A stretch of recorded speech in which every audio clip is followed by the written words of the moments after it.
Now, leave aside for a second whether whatever your opinions are of Augustan Rome and of the idea of empire, right?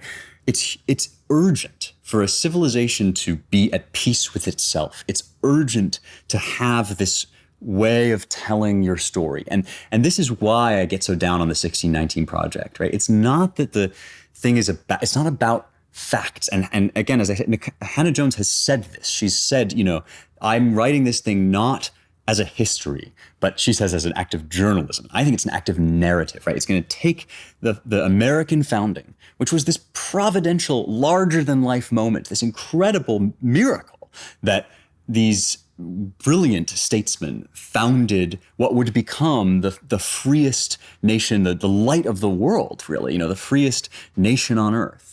And she takes that and says, well, but it wasn't perfect. And there was slavery, which of course was this terrible moral stain on the country. And because of that, she's telling us the story as if that were the whole story. And this is why when people like, when Trump, for example, does this, he has this commission for patriotic education, and that is so crucial, that to look back on your founding.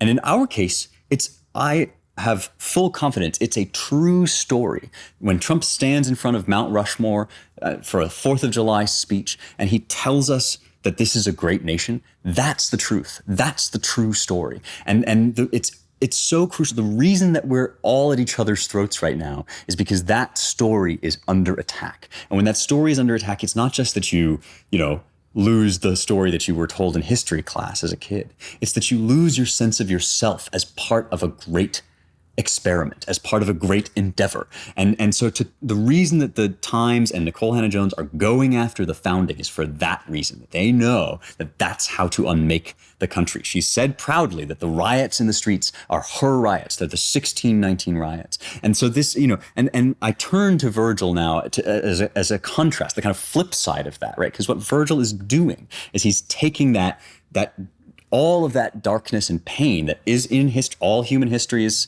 sinful. All human history is tragic and flawed. And he's saying, and yet, look what emerged.